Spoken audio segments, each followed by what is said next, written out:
Formula One World Championship begins now!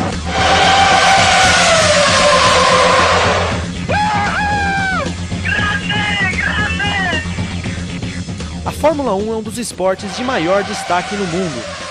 Uma legião de fãs, espalhada por todos os cantos do planeta, acompanha a trajetória de pilotos, corridas e campeonatos. A paixão pela velocidade mexe com a imaginação de milhares de pessoas, cria mitos e ídolos e impulsiona diversos investimentos. Ao longo de sua trajetória, vários pilotos se tornaram heróis ao controlar com maestria a fúria dos motores dos carros de corrida. Um esporte tão apaixonante não poderia escapar dos olhos da imprensa. Um fabuloso mercado financeiro cresceu em volta das corridas, impulsionando um negócio próspero e lucrativo. Cobrir a mais importante categoria do automobilismo não é tarefa fácil. Os jornalistas que fazem a cobertura da Fórmula 1 são especialistas e estão preparados para passar pelas mais diversas situações. Você tem que ter um conhecimento específico. Então, é preciso você se aprofundar, porque senão você não vai conquistar o respeito, a boa vontade do teu entrevistado. E aí a conversa não vai fluir. Mas é importante ter noção histórica, noção do que foi, por exemplo, a Fórmula 1 nos anos 50, nos anos 60, nos anos 70, nos anos 80, o que levou um determinado país a ter uma boa safra de pilotos, outros não. E eu acho que esse background é fundamental em qualquer área que você vai trabalhar. Procurei ler, procurei entender, procurei ter base também para que minhas reportagens não fossem apenas uma descrição daquilo que eu estava vendo, para que eu pudesse sempre trazer alguma perspectiva histórica, trazer alguma informação a mais, mostrar o significado daquele resultado, o significado daquele piloto ter conseguido aquilo naquele dia. E no caso da mecânica, no caso do conhecimento técnico, a Fórmula 1 exige sim isso, para você compreender melhor uma corrida, compreender melhor o evento que você está cobrindo. Você tendo esse domínio desses conceitos, você não faz um texto inocente, você faz um texto coerente, e isso para o teu telespectador, leitor, ouvinte é super importante. Ele vai desenvolver uma confiança no teu trabalho, e você com você mesmo também. O jornalista de automóvel que não sabe o que é o termo técnico, que não entende o jargão da engenharia, é um pato fora d'água. Você percebe às vezes profissionais que têm um domínio de dados históricos extraordinário. O cara tem um verdadeiro arquivo, ele em si, né? Mas na hora que acontece algo técnico que exige uma certa explicação, você percebe que o indivíduo não domina aquele assunto, por não ter interesse. Teu nível de sucesso vai depender do grau de conhecimento que você tem. Se você não tem o respeito da tua fonte, você não tem uma fonte. E se você não tem uma fonte, você não é um jornalista. A Fórmula 1 é uma categoria rica em detalhes, tanto na parte técnica dos carros como nas corridas. A complexidade do esporte faz com que pilotos experientes e engenheiros conceituados muitas vezes tenham dificuldades na hora de transmitir uma informação técnica. Se para os especialistas é difícil traduzir uma informação, para os jornalistas a tarefa é desafiadora. Ele tem a função de decodificar a informação técnica para o público. Nos programas específicos, nós temos um programa aqui de Fórmula 1 todo sábado. Lá na Sport TV tem o linha de chegada. Aí eu parto do pressuposto que quem está vendo aquilo é alguém que entende, que gosta. Então não vou explicar o que é torque. Torque acabou. Se o cara não entende alguma coisa, uma coisa ou outra, paciência, que vai procurar entender, que vai procurar ler, pesquisar, se inteirar, porque eu não acho justo a gente tratar o espectador como um imbecil que não vai entender uma palavra que você está dizendo. Existem termos em inglês que são muito bons para a Fórmula 1 e que não existe um respectivo em português. Por exemplo, não é nenhuma questão técnica, mas primeiro stint, segundo stint. É uma coisa tão direta e objetiva, né? Primeiro stint, segundo stint. O primeiro stint é o pneu, é o long run que o piloto faz, da largada até a primeira parada. Eu fiz uma frase para explicar uma coisa que em inglês é uma palavra. Como jornalista está em contato com pessoas de todas as partes do mundo, é essencial o domínio em outros idiomas. Idioma é tudo na Fórmula 1, em todos os aspectos. Para você crescer na imprensa, né? Porque é muito legal um jornalista alemão, inglês, olhar para você e falar, pô, aquele brasileiro fala 3, 4, 5 idiomas, é fundamental. O italiano é outra língua importante na Fórmula 1. porque muitos dos eventos da Ferrari, ainda que se fale inglês também, mas você dominar uma língua local, quer dizer, uma língua em que a origem da notícia está nesse idioma, a capacidade de percepção que você tem é muito maior. Na Fórmula 1, a competição não fica apenas entre pilotos e equipes, mas também entre os jornalistas. Em um meio de difícil contato com as fontes, conseguir informação que não seja do senso comum é o objetivo da maioria dos jornalistas que cobre os grandes prêmios. A operação jornalística na Fórmula 1 ela é diferente de tudo que eu já vi, que eu já vivi, que eu já ouvi no jornalismo. Porque a Fórmula 1 ela é cercada de grandes empresas. E essas empresas controlam tudo aquilo que é divulgado sobre a equipe, sobre os pilotos, porque é a imagem dela que está em jogo.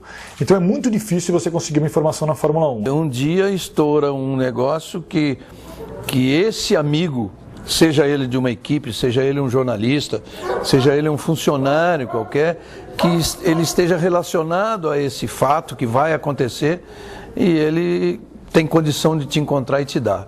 Do contrário, não existe esse furo. É impossível. Estar conectado com essa rede, com meu amigo holandês, com meus amigos italianos, com meus amigos franceses, você viu isso, você viu aquele lá, blá, blá, blá, é muito importante. E isso você consegue com o tempo. É um meio um pouco fechado. Então um jornalista muitas vezes acaba virando a sua fonte. E você, em compensação, quando você tem alguma coisa boa sobre um repórter brasileiro, você vai lá e troca com aquele cara. Então acabam acontecendo uns grupinhos, umas panelinhas, umas trocas de informação entre jornalistas e que acaba sendo, às vezes, a única maneira de você conseguir algo além do oficial. Como você não tem muito tempo de atender todo mundo e conceder entrevistas exclusivas com muita facilidade, acabou um pouco aquela história de furo, acabou um pouco aquela história de você ter uma proximidade maior ou menor. Ficou um negócio muito pasteurizado. O jornalista que sabe fazer a pergunta na Fórmula 1 é um jornalista que tem uma possibilidade infinitamente maior de obter a informação do que alguém que joga de caráter completamente aberto assim. Não, a Fórmula 1 tem que ser específico. Quanto mais específico e maior domínio você demonstrar, claro, sem arrogância, sem prepotência nenhuma, daquele tema, mais você vai ser respeitado. A velocidade do raciocínio dos jornalistas de Fórmula 1 deve acompanhar o ritmo acelerado das corridas. Para os profissionais iniciantes, o meio pode ser hostil. No meu primeiro GP na Austrália, foi meu primeiro GP pela Rádio Bandeirantes, eu estava no grid, e ali no grid você está entrevistando todo mundo que passa. Passou o Jean Todt, pedi permissão se eu podia fazer uma pergunta para ele ao vivo na rádio, ele disse que eu podia. E quando eu fui fazer a pergunta, eu me enrolei todo no inglês, me embananei todo no inglês por conta do nervosismo. Ele chegou e respondeu: por que você não aprende a falar inglês? Foi a resposta que ele me deu ao vivo na rádio.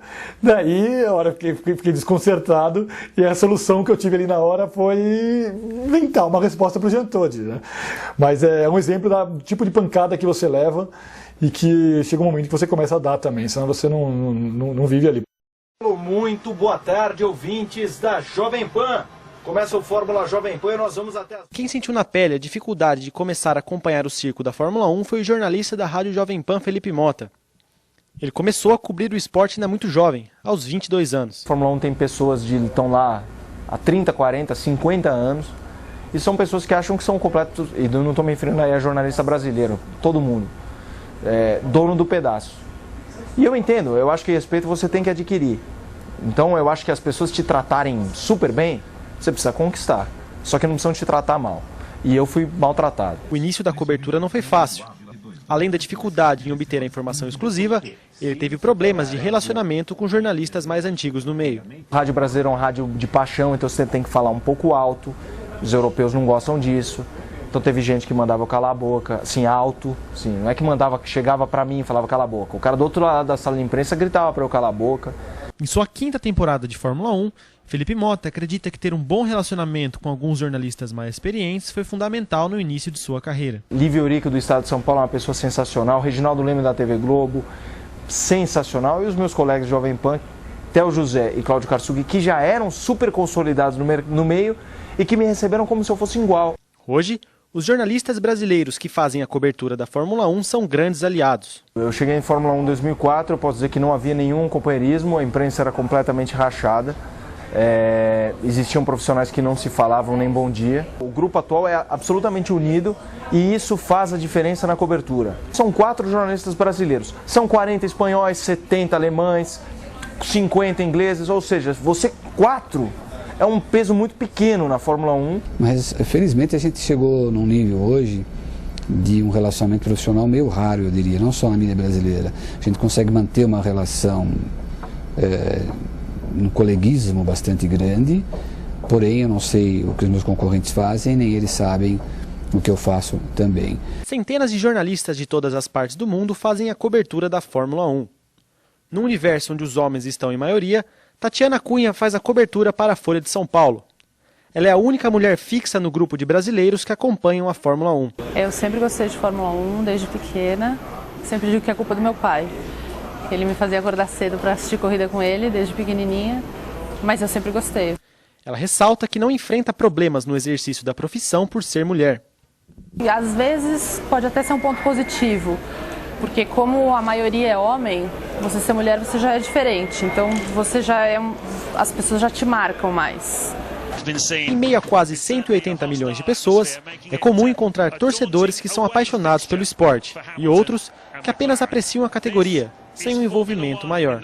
No Brasil, na minha opinião, nós temos 5 a 10% de pessoas que gostam do automobilismo em si.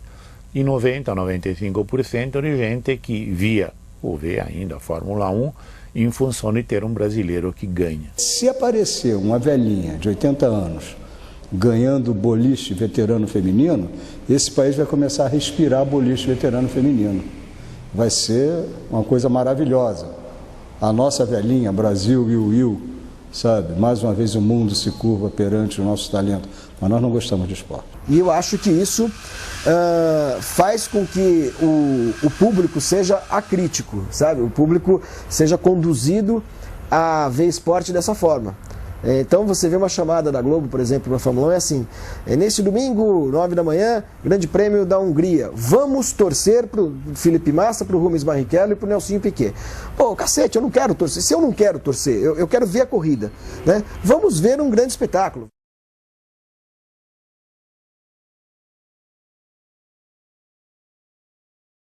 Hoje, a cobertura jornalística é quase instantânea.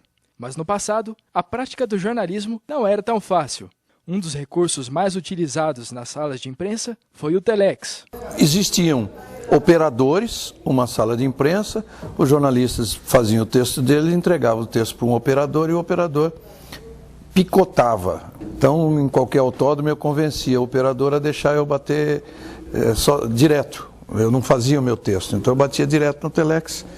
E ia embora assim, com a maior dificuldade. Uma fila atrás de você, de jornalistas esperando, você não podia parar muito para pensar. Você pensava 10, 15 segundos, o cara já te cutucava, não tem tempo para pensar não. O jornalismo antigamente era mais divertido, eu acho, né? A gente sempre tem a tendência de achar que era mais divertido.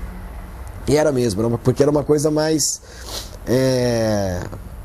Tinha um caráter mais aventureiro, assim, quer dizer, ir para cobrir uma corrida em Paul Ricard, né? Era difícil, passagem era cara, comunicação era difícil, era tudo muito difícil. E depois começaram os computadores, e aí era uma dificuldade muito grande para conexão de linha telefônica, para você conseguir os números de acesso. Hoje a coisa mudou muito, tanto o pessoal de jornal, né, cada um com seu laptop, hoje tem até o netbook, hoje você manda matéria pelo seu BlackBerry, pelo seu iPhone. Eu costumo dizer que a tecnologia do trabalho nosso na televisão, ela progrediu mais rapidamente do que os próprios carros de Fórmula 1. O indivíduo, quando vai ler você, ou vai te ouvir, em geral, ele já tem uma base daquela notícia, tá? Então, e você tem que partir dessa premissa de que você tem necessariamente que acrescentar aquilo que ele já sabe. Isso é outro desafio nosso. Eu acho que o jornalista óbvio não vai sobreviver profissionalmente. A essência do jornalismo é a mesma, a gente continua com a mesma matéria-prima, que é a notícia, que é a informação. O que mudou é a maneira de você divulgar essas coisas, essa informação, de fazer ela chegar ao consumidor final. Agora, o bom consumidor de informação, ele continua querendo informação boa, né? E a informação boa só é produzida por jornalistas bons. A tecnologia evoluiu muito desde a criação do Campeonato Mundial de Fórmula 1, em 1950. A cada temporada, os carros de corrida passaram a ser mais potentes e a cobertura jornalística passou a ser mais instantânea, acompanhando a velocidade do esporte. A instantaneidade na informação é fruto de uma evolução de vários anos, quando a cobertura ainda era incipiente. Por Nürburgring, que era um circuito de 22.800 metros, você tinha 5 ou 6 postações em que havia alguém que com um telefone passava os dados para a tribuna de imprensa e aí aparecia no quilômetro tal, passou em primeiro fulano e tal.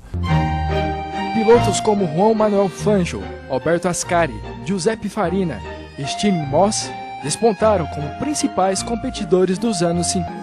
Na década seguinte, o escocês Jim Clark se tornou um dos grandes nomes da categoria. Jim Clark era um piloto excepcional.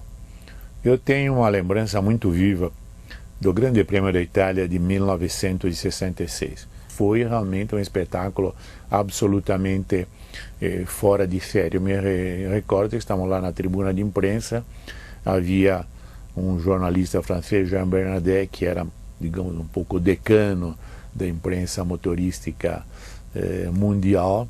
Em um determinado momento ele estava sentado ao meu lado, ele escreveu Clark, botou um ponto de exclamação e não escreveu mais nada, exatamente para lembrar de quão espetacular tinha sido a presença dele. Em 7 de abril de 68, Clark morreu na Alemanha após sofrer um acidente numa corrida de Fórmula 2. A sua morte chocou o mundo do automobilismo. A morte do Clark foi encarada como o preço que você paga para participar de um esporte que é realmente um esporte perigoso. Tanto que mais tarde, nos passes da Fórmula 1 está escrito: cuidado, esse esporte é perigoso. Na época, o Brasil não tinha grande tradição na Fórmula 1. A partir da década de 70, iniciou-se a tradição vencedora. Emerson Fittipaldi estreou na categoria no Grande Prêmio da Inglaterra de 70. Logo em sua quarta corrida, nos Estados Unidos, foi o primeiro brasileiro a vencer uma prova na Fórmula 1. Em 72, se sagrou campeão mundial. E o Brasil, de repente, se descobriu com um sucesso esportivo que não era o futebol, que não era a Maria Esther Bueno, que não era a Ademar Ferreira da Silva. Então, puxa, automobilismo. Em 76, Emerson se juntou à equipe brasileira Copersucar, em um projeto com seu irmão Wilson Fittipaldi Jr. Quando o Ilcinho fez o primeiro carro, que é um carro que até hoje é revolucionário pela própria aerodinâmica dele, houve uma expectativa muito grande, muito maior do que era viável, do que era aconselhável. Na época, o Brasil não gostava do Brasil. O carro foi lançado no Palácio da Alvorada, com os ditadores de plantão dando seu beneplácito. Daí para frente conquistou ainda mais má vontade de uma imprensa censurada, e daí para frente a Copersucar apanhou como raramente se viu nesse país. A equipe foi ridicularizada, a equipe foi destroçada, ela não teve a menor chance aqui, nunca foi tratada com justiça. Enquanto Emerson Fittipaldi se retirava de cena na Fórmula 1, outro brasileiro surgia como promessa. Nelson Piquet conseguiu manter o nível de competitividade de Emerson na categoria, mas tinha um comportamento diferente com a imprensa. O Emerson era um cara que tinha muita paciência para explicar o que era um carro, o que não era, como funcionava, como não funcionava. O Piquet não, o Piquet cobrava: você não fez seu dever de casa, você não sabe nada, eu não vou te dar atenção. Eu acredito particularmente que o Piquet nunca teve uma ideia real da importância dele para o automobilismo. Uma coisa que ele se queixava muito é que tinha muita gente não especializada, né, que fazia perguntas as mais estapafúrdias possíveis, e isso é verdade.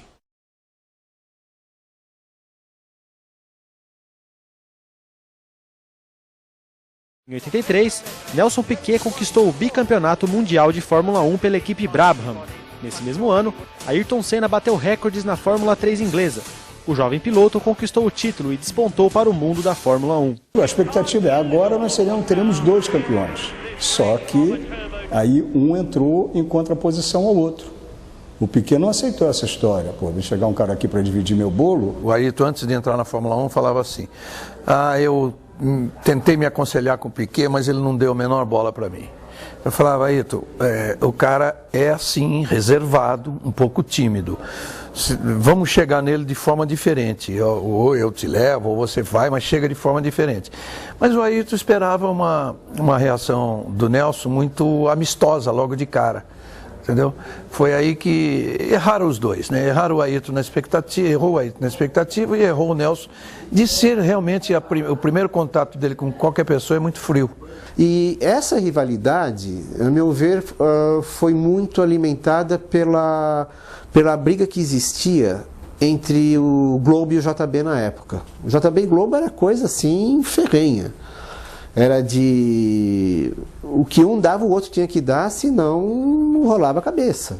Acabou que não deu um bom resultado, que foi quando ele declarou que ficou fora um tempo para dar chance para o outro.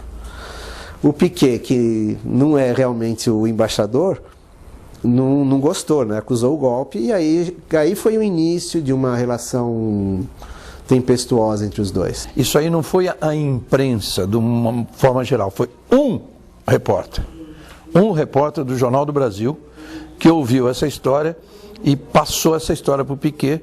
Reginaldo Leme tentou evitar que o conflito entre Piquet e Senna ganhasse proporções maiores.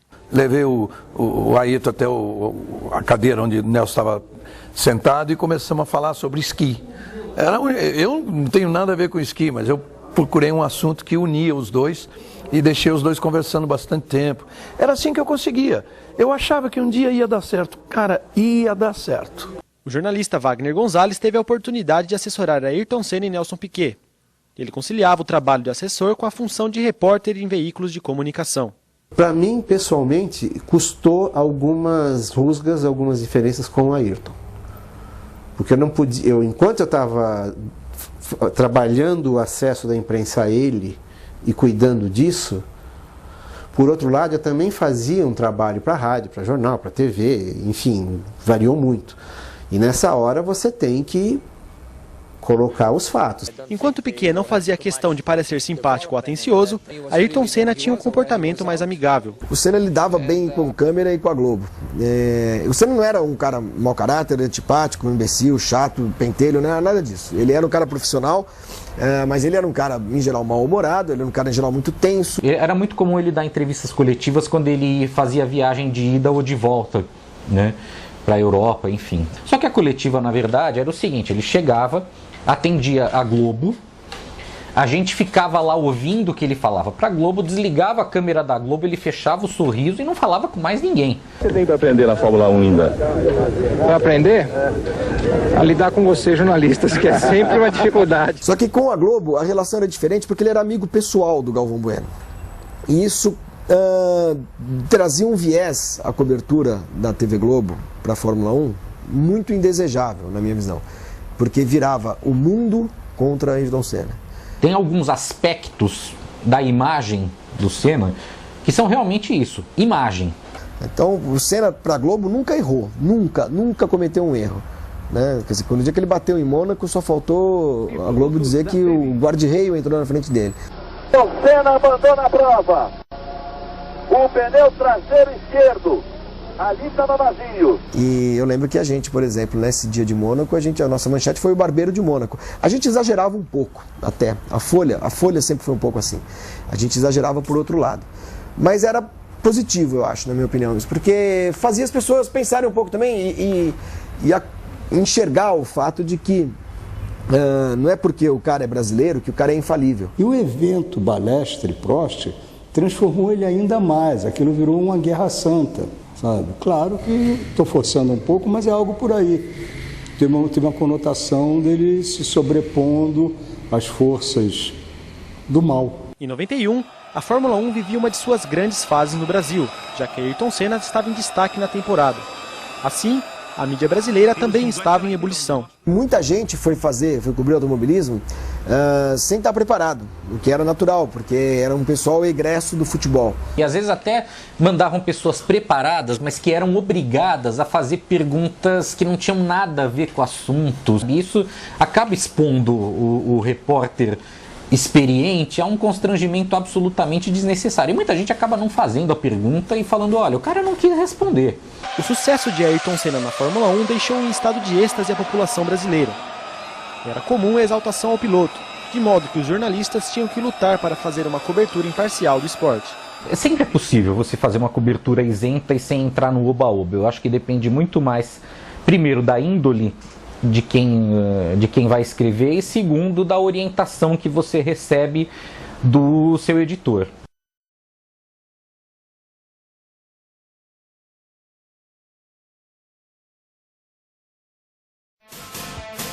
Em 91, Senna conquistou o tricampeonato, derrotando Nigel Mansell. Mansell no curvão, passou reto Mansell! Passou reto Mansell! Nas temporadas de 92 e 93, pouco pôde fazer perante o domínio da equipe Williams, que tinha, segundo o piloto, um carro de outro planeta. Então, Senna buscava se unir ao time. Quando o Prost anunciou a aposentadoria dele em Portugal, todo mundo já sacou o que ia acontecer. Não foi surpresa para ninguém porque ele queria ir, né? E ele já tinha passado 2 anos meio emburrado lá na McLaren e tudo mais, dizendo claramente que queria correr na Williams. É o que eu procurei, finalmente eu consegui. Com a aposentadoria de Prost no final de 93, Senna se tornava o piloto mais consagrado em atividade na categoria. Ele se uniu à equipe que vinha dominando os mundiais anteriores, de modo que era considerado o franco favorito para dominar o Mundial de 94. O que mais se especulava, né? Isso eu estou falando no meio, tá? Era quantas corridas ele ia ganhar. Palpite mínimo era 10 e o palpite máximo era todas, as 16 de 94. Os carros da Williams impunham domínio sobre os concorrentes devido aos recursos tecnológicos superiores que a equipe dispunha. O regulamento passou por profundas mudanças para a temporada de 94, proibindo alguns desses recursos.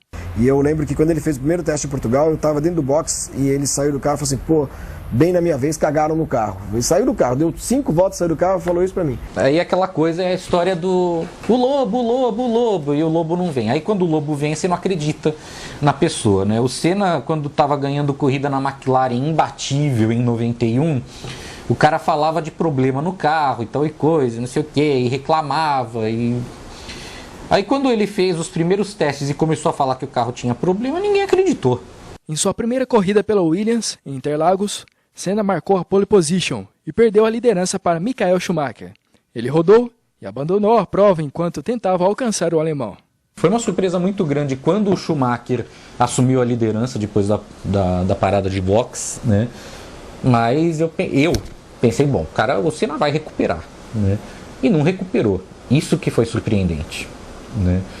E ali, quando o Schumacher ganhou e o Senna ficou no 0, eu falei, esse campeonato não vai ser tão monótono, tão chato quanto se imaginava. No GP do Pacífico, Senna novamente largou na pole position, mas abandonou logo no início após se envolver no acidente. Schumacher venceu novamente. O alemão chegou à terceira corrida da temporada em Imola, 20 pontos à frente do brasileiro. A Autosport naquela semana botou uma capa assim na base do tudo ou nada, sugerindo até que o Ayrton já não era mais o mesmo. Pelo fato de ser um cara que estava finalmente no lugar onde ele queria estar e tudo mais, né? E tinha perdido 2 corridas, ele estava bastante pressionado, acho que a palavra é essa. Mas aquela imagem que fizeram, né, que ficou famosa dele, né, olhando o carro, eu interpreto aquilo da seguinte maneira, pô, o cara ficou 2 anos falando que queria correr na Williams, sabe, moveu mundos e fundos, começou a temporada como franco favorito, e passadas 2 corridas o cara tava no 0, o outro tava com 20, e ele tinha uma missão dificílima, que era descontar essa vantagem, né? E eu imagino que era uma situação adversa como ele nunca tinha passado na vida dele. Na sexta-feira, Rubens Barrichello sofreu um grave acidente. Ele fraturou o nariz e teve outras lesões que o impediram de disputar o Grande Prêmio de San Marino. Bem, ele tá bem. Ele tomou um susto, ele tá meio chocado, mas ele tá bem. No sábado, o austríaco Roland Ratzenberger morreu após bater na curva Villeneuve, e a morte voltava a assombrar a Fórmula 1. Na sexta-feira o Rubinho bateu, ele foi visitar o Rubinho à noite no hospital quando eu estava lá. Ele estava alterado. No sábado, quando morreu o Ratzenberger, mais ainda. A gente viu o Ayrton sair do ambulatório do hospital arrasado. Em Imola, Senna largou na pole position pela terceira vez em 3 corridas. Liderando a prova, parecia que a maré ruim estava prestes a passar. Mas na 7ª volta, seu carro passou reto e se chocou violentamente com o muro da curva Tamburello. Quando o Ayrton bateu, eu não achei que era um acidente muito grave. Mas quando eu desci para o paddock, logo depois, e encontrei com um italiano que era amigo dele, Angelo Orsi, fotógrafo da Autosprint, que fotografou o atendimento ao Ayrton na curva Tamburello lá. E ele descreveu para mim o que ele viu do Ayrton. Eu falei, não acredito. E depois, quando conversei com o neurologista, ele me falou que ele tinha uma fratura de base craniana com perda de massa cefálica. A partir desse momento, que eu falei, meu Deus, o Ayrton vai morrer. Eu falei com a médica do hospital e ela me disse, olha, o encefalograma é plano. Então, acabou. Morreu, não tem como. Eu cheguei e falei, olha, Senna morreu. A notícia da morte de Senna chega ao Brasil. E o país perdeu um de seus maiores ídolos. Morreu Ayrton Senna da Silva. Uma notícia que a gente nunca gostaria de dar. Eu tinha plena consciência de que eu estava cobrindo uma coisa ali, para o maior jornal do Brasil, para a maior rádio do Brasil, que nunca mais iria acontecer, né? A morte do principal atleta brasileiro, um cara tricampeão do mundo, quer dizer, uma coisa trágica pra caramba, porque o cara morreu num acidente feio, com sangue. Eu recebi muitos elogios por isso, de gente que dizia o seguinte, olha, acima de tudo, você e o Galvão são grandes profissionais por segurar aquela barra. Mas é uma coisa impressionante como você consegue, quando você sabe o que você está fazendo. Quando você recebe uma notícia muito ruim sua, do seu aspecto familiar, você no primeiro momento você consegue, você sabe que você tem que se controlar. Você como jornalista se sente afetado, mas você está sozinho lá. Está sozinho e está representando uma grande mídia. Então não tem tempo para você ficar... você tem tempo para ficar triste, óbvio, mas você tem que se estruturar emocionalmente. O jornal vai cobrar de você. O Rubinho era muito meu amigo naquela época, até mais do que é hoje. Infelizmente, quem falou da morte do Ayrton para ele fui eu, né? Porque ele da Inglaterra começava a ligar para mim. E eu fui mantendo ele informado na medida em que eu possível, até eu chegar a dizer, ó, o Rubinho morreu, né? Tenho que te dizer, morreu. Por muito tempo, o assunto Senna tomou conta dos principais noticiários do Brasil e do mundo. Para Luiz Alberto Pandini, da revista especializada Grid, a edição da morte de Senna exigiu esforço e paciência dos jornalistas. Tinha uma entrevista do Schumacher para o Lito Cavalcante, não era nem uma entrevista, era uma matéria que o Lito fez sobre o Schumacher, e tinha uma declaração do Schumacher, o meu objetivo esse ano é ser campeão superando o Senna. Você não pode deixar uma declaração dessa. Então a gente teve que pegar todo um número da revista, cuja maior parte já estava impressa, joga fora e faz uma nova revista. A gente alterou todos esses aspectos. Acho que a mídia brasileira deu muita informação. Mas muita informação e muita informação boa. A Grid naquela época, ela vendia de 3 a 6 mil exemplares por edição. Aí fizeram uma edição especial só sobre o Senna, né? Que vendeu de estalo 120 mil. Lívio Oríquio, do estado de São Paulo, teve um final de semana particularmente desgastante em Imola. Tomei banho e não consegui dormir a noite inteira. Até deitado, deu 1 e pouco. Quando deu umas 4h30, eu falei, não vou dormir. Eu levantei, peguei meu carro e fui para o circuito. Quando eu cheguei no autódromo, estava clareando o dia. Entrei com meu carro no autódromo e não tinha ninguém controlando nada. Com meu carro, eu entrei no paddock Entrei na pista e fui até a curva Tamburello. Mas aí parou um carro da Sagis, que é a empresa que administra o autódromo. E saiu um sujeito enorme de lá. E ele me viu e partiu para me agredir, literalmente. Aí precisou a turma dos carabinieri lá segurar o cara. O jornalista retornou ao Brasil no mesmo avião que trazia o corpo de Senna.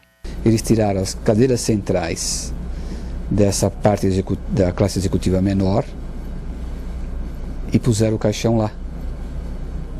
E quem era jornalista, quem era envolvido com isso, viajou do lado.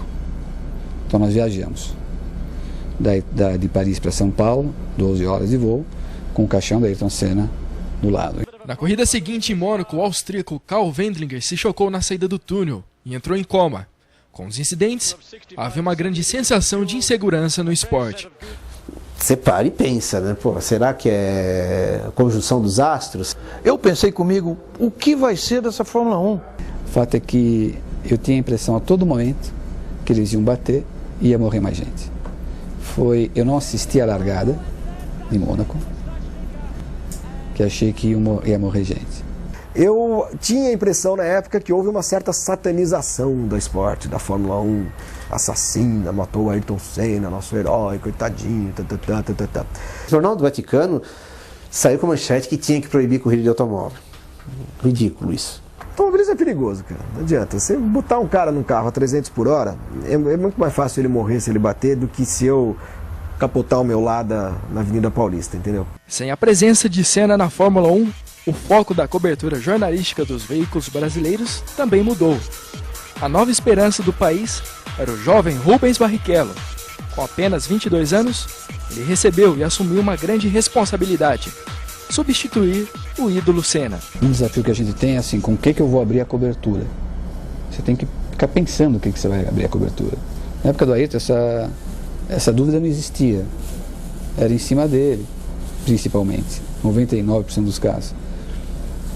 E o Rubinho, ele acabou recebendo parte dessa atenção. Também era o seguinte, do que mais a gente ia falar? Né? A gente deu várias capas para o Schumacher, né? A gente não esqueceu do factual, que também era importante, mas a gente tinha que falar dos brasileiros também. Eram eles que ajudavam a gente a manter o interesse do público. Ele era um garoto e de repente eu vou ser o novo, sabe? Aí, gente, deixa comigo, não vou deixar a peteca cair. Foi algo por aí. Sem ele saber o tamanho que tinha essa peteca. E não era uma peteca.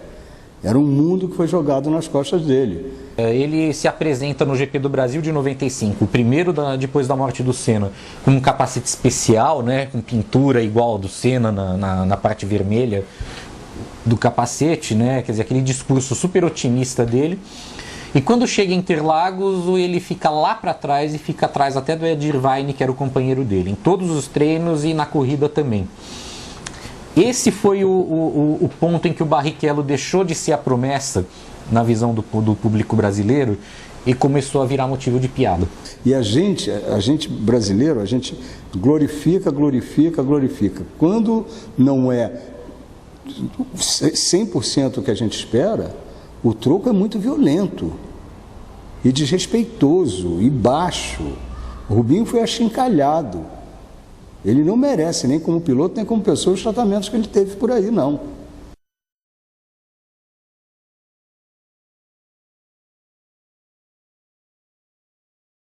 A morte de Senna marcou o fim de uma era de campeões na Fórmula 1. O Senna morto, o Prost aposentado, o Piquet aposentado e o Mansell correndo na Indy, uma era tinha chegado ao fim. Então você tinha 4 caras, cada um com uma personalidade, um estilo de pilotagem muito marcante, e num espaço muito curto de tempo, 2, 3 anos no máximo, ficou sem nada. Sem as principais estrelas da Fórmula 1 daquela época, o posto de melhor piloto da categoria ficou com Michael Schumacher.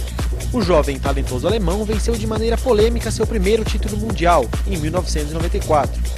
No ano seguinte, ele repetiu o feito. Muita gente não se conforma com o fato do Schumacher ter conquistado os recordes que muita gente achava que era o direito divino do Senna.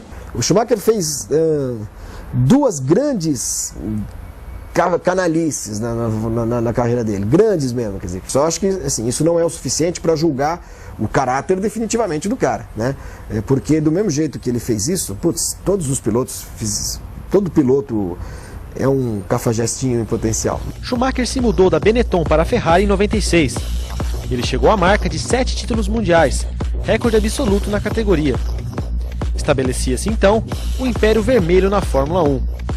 Um dos integrantes da equipe era Rubens Barrichello, que entrou para o time no ano 2000. A passagem de Barrichello pela Ferrari ficou marcada por corridas brilhantes e polêmicas. A de maior repercussão foi a do GP da Áustria de 2002. Barrichello largou na pole position e liderou a corrida até a última curva, quando, seguindo ordens da Ferrari, cedeu a posição para Schumacher. Aquilo ali, todo mundo se revoltou de uma maneira que os pilotos foram vaiados na sala de imprensa. O Schumacher e o Rubens se retiraram da entrevista coletiva. Houve vaias, uma certa indignação de alguns que levam o esporte mais a sério do que deveria.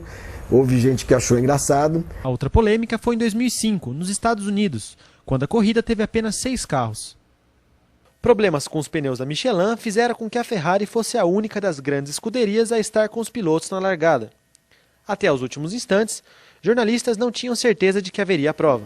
Então foi muita correria antes da corrida e durante a corrida foi uma pasmaceira, porque como você vai fazer uma corrida com 6 carros, sendo que tinha 2 Ferrari na pista? No meio da corrida, eu, o Theo e o Karsug, que buscamos sempre fazer uma transmissão séria, a gente quase entrou num campeonato de piada, porque 1h30 você tem que cantar. Você sabia que a Ferrari ia ganhar, mesmo assim o Schumacher quase mandou o Barrichello lá em Cincinnati, no momento em que ele saiu dos boxes. Claramente o Rubinho estava irritado.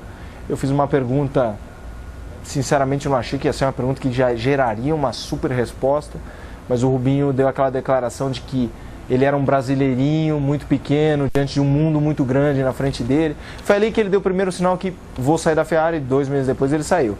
Em 2006, Barrichello foi substituído por Felipe Massa na Ferrari. Schumacher disputou o título com Fernando Alonso, da Renault. O espanhol levou a melhor e conquistou o bicampeonato mundial. No Grande Prêmio da Itália, Schumacher anunciou sua aposentadoria como piloto na Fórmula 1. Faltavam ali 10 voltas para acabar a corrida. Eu estava passando na frente do caminhão da Ferrari no momento em que o assessor de imprensa da Ferrari saiu do caminhão com a pilha de press releases e comunicados que ele ia distribuir para os jornalistas na sala de imprensa.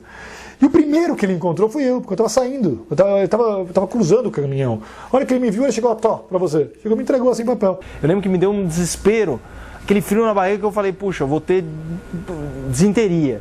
Porque eu peguei o comunicado, tremendo, falei, poxa, é oficial. Daí eu comecei a ler, e ali eu fiquei emocionado, porque poxa, é um dos maiores esportistas da história. Eu entrei no ar na rádio e comecei a ler aquele comunicado, e ali, assim como em Hockenheim, eu fiquei, em 2000, eu fiquei com a voz embargada porque eu estava emocionado de estar contando ali para o Brasil, naquele momento, um dos maiores ídolos da história, um dos maiores esportistas da história, estava parando.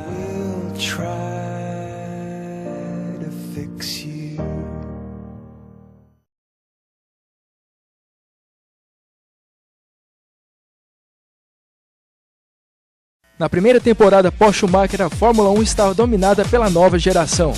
No Grande Prêmio do Brasil, a última etapa de 2007, Kimi Raikkonen da Ferrari surpreendeu e levou a melhor sobre os pilotos da McLaren, Fernando Alonso e Lewis Hamilton.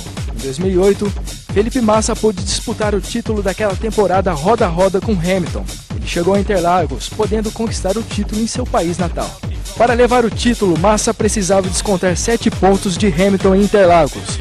Em caso de vitória do brasileiro, o inglês não poderia chegar acima da 6ª posição. Massa fez a pole position e liderava, enquanto Hamilton passou boa parte da prova em 4º.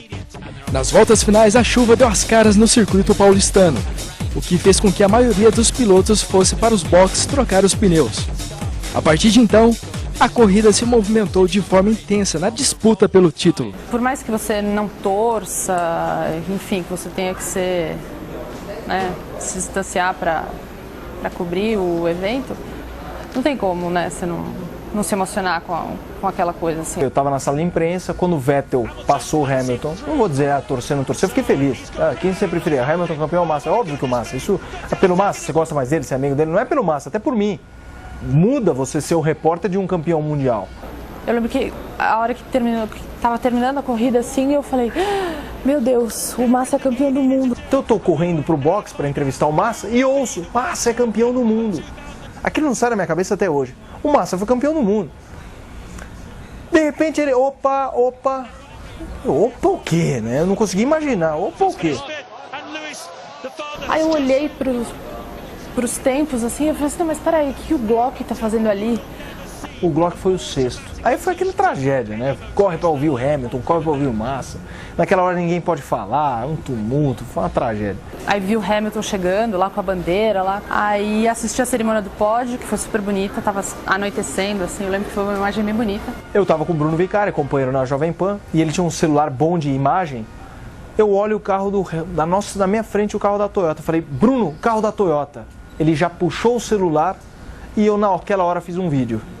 Foi até um vídeo que depois me rendeu uma entrevista exclusiva com o Glock, que estava sendo criticado no mundo inteiro. Mesmo não tendo levado o título, Felipe Massa era considerado um dos grandes favoritos para o campeonato de 2009. Mas devido às mudanças no regulamento técnico da Fórmula 1, a relação de forças mudou drasticamente. Ferrari e McLaren passaram a ser coadjuvantes, enquanto a Red Bull e a estreante Brown GP se tornaram protagonistas. Na Hungria, o campeonato chegou à sua 10ª corrida com o piloto Jason Button na liderança, 21 pontos à frente de Sebastian Vettel. A Brown dominou as 7 primeiras etapas, ganhou 6, o Button estava disparado, acabou o campeonato. Aí em Silverstone, pau da Red Bull, Vettel ganhou. Nürburgring, pau da Red Bull, Webber ganhou. E daí foi aquela coisa, a Red Bull virou o jogo. Durante o treino classificatório, Felipe Massa tinha se garantido na disputa pela pole position, quando sofreu um acidente. E aí quando eu levantei a cabeça, foi bem na hora que apareceu o carro dele embaixo da barreira de pneus. Falei, gente, o Massa cometeu esse erro, não é possível. Não tinha aparecido nada, só ele na barreira do pneu. Aí passou o VT, aí eu falei, não pareceu tão forte a batida, acho que ele deu uma desacelerada, deve ter sido alguma coisa que quebrou no carro a hora que ele bateu na zebra. Aí quando eu vi a imagem na bola, eu falei, agora, né? Como demorou o resgate, começou a ter barulho de helicóptero, eu falei, a coisa não é tão simples. E daí começou praticamente uma cobertura do acidente. Não tinha informação, eram todos os jornalistas completamente perdidos. Eu sei que eu consegui o nome do hospital, tive uma discussão enorme com o assessor de imprensa da Ferrari lá no paddock, todo mundo olhando, eu coloquei o dedo na cara dele porque ele não queria me passar. A Tati tem um GPS dela, que ela leva para todas as corridas. Por uma coincidência, aquelas coisas que a gente não sabe explicar, foi o único GP em que o engate da bateria, que é no isqueiro, né, do carro, não encaixava. Então a bateria dela durou quinta, sexta, sem o negócio, e acabou, a gente não tinha. Sábado a gente estava no mapinha, na Hungria. A mulher da sala de imprensa me explicou, aí tive que esconder o mapa do assessor da Ferrari, porque ele veio pedir de novo para não ir, a assessora da FIA veio pedir para ninguém ir, que queria que ficasse todo mundo na sala de imprensa. Eu falei, tá bom, vou ficar. Aí virei as costas, entrei correndo, peguei meu computador, joguei dentro da mochila e saí correndo. Peguei meu carro e fui pro hospital. No caminho, eu e a Tati, a gente se questionava, o que será que vai acontecer? Não era o profissional, era também o pessoal falando, e se esse cara morrer? Ao chegar no hospital, ainda no dia do acidente, uma das dificuldades para os jornalistas era a falta de informações de conhecimento público. Essa cobertura eu não tive fontes, eu tive informantes. Uma pessoa ligada ao Felipe que do Brasil me informou, ele está passando nesse momento por uma cirurgia e a gente não tinha essa informação. E como era um hospital militar, eles não falavam bem inglês também, então eles, para não errar, eles tentavam ser um pouco mais dramáticos do que a situação era. Então foi daí que surgiram todas aquelas histórias que apareceram na internet, de problema no olho, de que ele corria risco, enfim, um monte de coisa. Todos os dias, na porta do hospital, acontecia um acidente jornalístico, além do acidente da pista que a gente teve. As agências internacionais, o que me surpreendeu, levianamente passaram a divulgar uma série de coisas nenhuma, nem base médica também.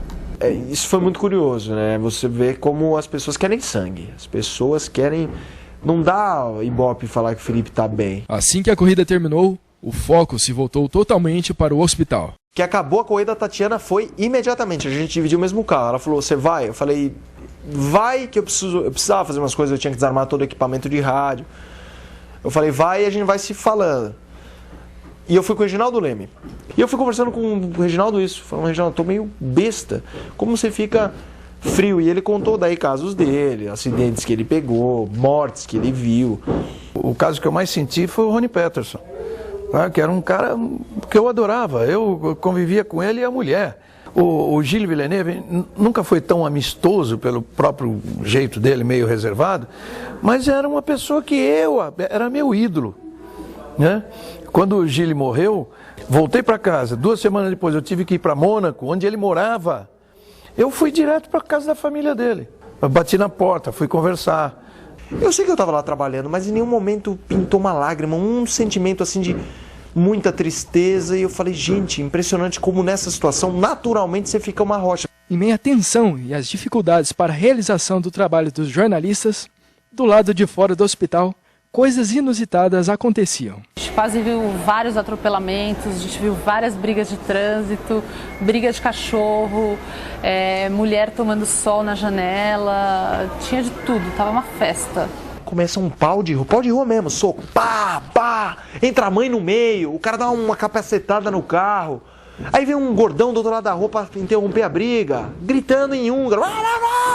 E aí foi uma coisa meio assim, você fala, meu, para de brigar, tem um outro ali, eu não sei o que está acontecendo, o cara pode estar morrendo ali, uma mola na cabeça, vocês brigando. E era um hospital que eu não sei se tinha um hospital psiquiátrico também, não sei.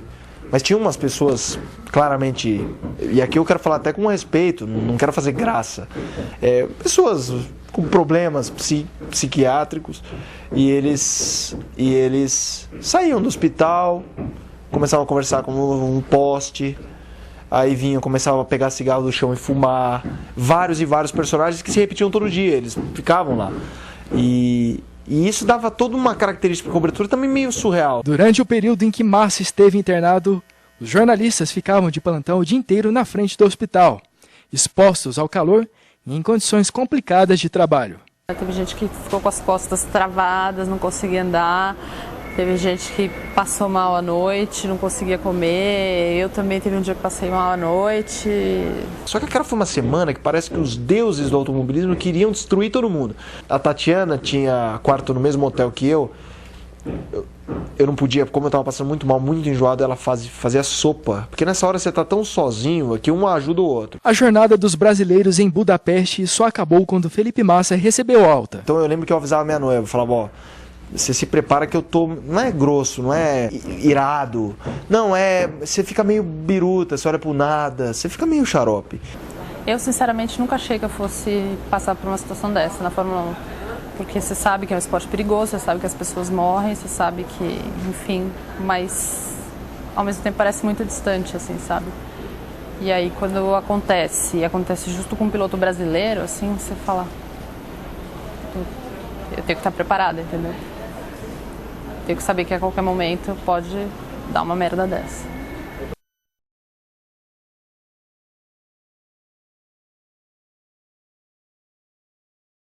O jornalista que cobre a Fórmula 1 precisa conhecer profundamente o esporte. E seu grau de conhecimento deve ir além das pistas. Claro que a gente, no meio do caminho, no meio da carreira, você acaba derivando para uma determinada área, você acaba se especializando numa determinada área, mas você nunca pode ser um cara capaz de cobrir só essa área. Você tem que ter uma bagagem de outras áreas, mas um jornalista esportivo não pode só ler o caderno de esporte. Mas acontece, de vez em quando, de acontecer um fato próximo ao GP. Pavarotti, eu lembro que morreu próximo ao GP da Itália. O velório dele foi em Modena, nem era muito perto de Monza, onde nós estávamos. E claro que a rádio perguntava. Claro, não pedia para eu fazer uma reportagem das mais fiéis sobre como está Modena, porque eu estava em Monza. Mas como está a Itália? E em Monza, o que está acontecendo do Pavarotti? Em 20 de agosto de 2008, o avião de Livio Oricchio estava esperando para decolar no aeroporto de Barajas, em Madrid, quando uma outra aeronave caiu. E o comandante falou, olha, eu tenho informação de que houve um acidente no aeroporto, nós temos que esperar. Ali, olha lá, à esquerda do nosso avião. A gente olhou, tinha um monte de fumaça no fim da pista. E eu entrei ao vivo na rádio de lá, mostrando isso. Teve gente que ficou muito assustada dentro do avião. Eu soube de casos de gente que desistiu de voar. Eu viajo 550 horas por ano de avião. São cerca de 200 mil milhas por ano, é muita coisa há 20 anos. O risco sempre existe, E se você se deixar afetar por isso, eu tenho que mudar de profissão. Os jornalistas que acompanham a Fórmula 1 pelo mundo passam boa parte do ano viajando. Acho que para quem pega mais é para minha noiva. A mulher tem que estar pronta para, por um período de tempo, estar em segundo plano. Então é ela sozinha com ela cuidando da casa. E aí que eu tenho uma gratidão muito grande por ela lidar bem com isso. Mesmo viajando e trabalhando nos feriados, abrindo mão de estar junto com a família, os jornalistas que cobrem a Fórmula 1 ganham uma recompensa gratificante ao seguir a maior categoria do automobilismo. As pessoas perguntam assim, você é tão doente pela Fórmula 1, fã da Fórmula 1, que você abre mão de família? Não, eu não sou. Eu gosto muito de Fórmula 1, mas eu prefiro a minha família. Porém, eu sou muito grato ao que a Fórmula 1 me deu. A Fórmula 1 melhorou minha vida, eu era quase um recém-formado, passei a viajar o mundo. Viajar sempre é bom, para qualquer lugar, para qualquer lugar. E eu sempre aproveitei muito as viagens. Assim, eu nunca fui um rato de autódromo, de achar que eu viajava só para ir ver corrida. Não, eu gosto de corrida, adoro corrida, adorava ver as corridas, mas eu sempre procurei aproveitar. Se você vai aberto a aprender o que o alemão, o inglês, o japonês, o chinês, o árabe tem de melhor para te dar, e o pior para você não copiar, que claro, todos os povos têm, então eu melhorei como cidadão brasileiro. Você se torna um mosaico de valores que você filtra e absorve o teu conhecimento. Você apressa o seu processo de maturidade, sem dúvida nenhuma. Existe, mesmo que você não queira, por osmose você tem um enriquecimento cultural que é muito bacana e que é algo que você leva para a vida toda.